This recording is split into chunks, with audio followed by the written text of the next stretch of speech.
The Isinglass River is a 15-mile-long, 24 kilometers, river in Strafford County in southeastern New Hampshire, United States.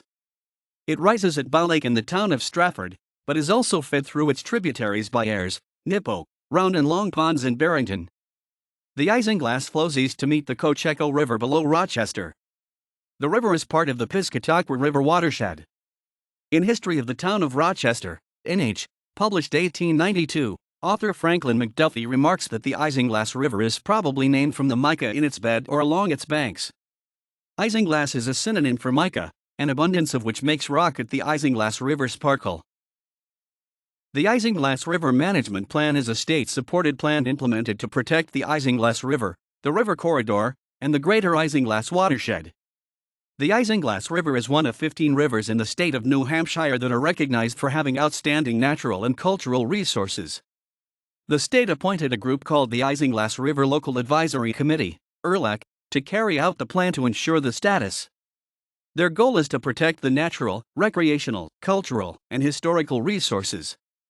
They are protecting resource values of the river by trying to maintain a natural state of the river by working to limit development along the river and its tributaries and also to prevent the loss of forested land within the watershed. They also work to make sure no new dams are constructed, no channel alterations will be made that will be damaging, and also to maintain good water quality. Places on board with carrying out this management plan include the towns of Barrington and Strafford and the city of Rochester. In 2000, a group of Barrington Middle School students, nicknamed Kids of the River, and two of their parents created a group called the Isinglass River Protection Project, IRPP. They educated themselves about the river and made it their goal to promote the protection and conservation of the river. They testified before the New Hampshire House of Representatives in favor of nominating the Isinglass River for designation under the NH Rivers Management and Protection Plan, RMPP.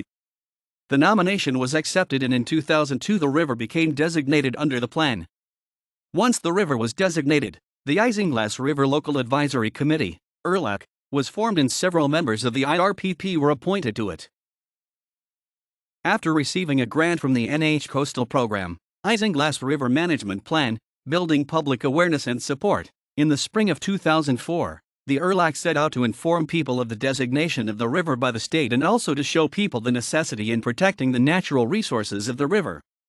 The goal was to get the rest of the community to join the movement for conservation. They began to also check building plans and road construction plans to make sure the river would not be negatively affected.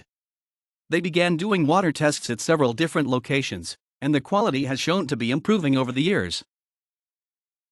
In 2008, a proposal by the town of Strafford and a couple of other groups was ranked number 1 in the nation out of 44 potential projects that were eligible for Federal Coastal and Estuarine Land Conservation Program, CELCP, funding. The project will prevent a 58-unit housing development that would take up 7,800 feet 2,400 meters of river frontage along the Isinglass. The river is also being utilized for more activities such as hiking, fishing, and kayaking.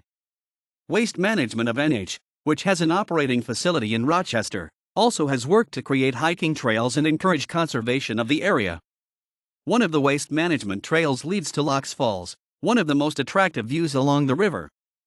There are many public fishing areas to utilize, and the New Hampshire Fish and Game Department stocks the river annually with about 5,000 brook and rainbow trout. Monitoring of water quality at different spots along the river has shown that since the implementation of the plan, the dissolved oxygen levels, D.O, pH levels, turbidity, specific conductance, and E. coli levels, have all risen to meet the standards of a Class B river. The efforts at both the state and local levels have proven to be effective in helping preserve one of the few natural rivers left in New Hampshire. Today the local committees are working to make sure that the river is protected and that as little development as possible is done along the river.